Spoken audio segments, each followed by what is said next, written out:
నెలవల విజయశ్రీ. ధన్యవాదాలు అధ్యక్ష. అధ్యక్ష, పేదవాడి సొంతింటి కలను నిజం చేయాలన్న ఉద్దేశంతో మన ముఖ్యమంత్రి శ్రీ నారా చంద్రబాబు నాయుడు గారు 2014-19 కాలంలో ఈ టిట్కో ఇళ్ల నిర్మాణాన్ని మొదలుపెట్టారు అధ్యక్ష. మా సూలూరుపేట నియోజకవర్గంలో నాయుడుపేట మున్సిపాలిటీ అలాగే సూలూరుపేట మున్సిపాలిటీలో మొత్తం కలిపి 4420 టిట్కో ఇళ్లను నిర్మించారు అధ్యక్ష. 2018 కంతా ఈ టిట్కో ఇళ్ళు 90% పూర్తయిపోయింది అధ్యక్ష.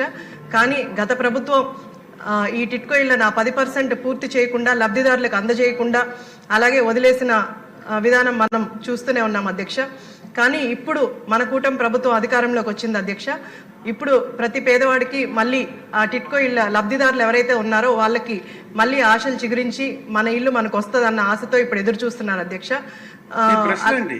మంత్రి గారిని నేను కోరుకునేది ఏంటంటే లబ్ధిదారులకి ఎవరికైతే శాంక్షన్ అయి ఉన్నాయో 2014 నుంచి 19 వరకు ఆ ఇళ్ళు వాళ్ళకే శాంక్షన్ చేస్తున్నారా లేదా లబ్ధిదారులను ఏమన్నా మారుస్తున్నారా, అలాగే ఆ ఇళ్లను ఎప్పటిలోగా పూర్తి చేసి అలాగే అక్కడ ఇన్ఫ్రాస్ట్రక్చర్ కూడా ఎప్పటిలోగా పూర్తి చేసి వాళ్ళకి అందిస్తారో తెలియజేయమని మీ ద్వారా మంత్రి గారిని అడుగుతున్నాను అధ్యక్ష. ధన్యవాదాలు అధ్యక్ష.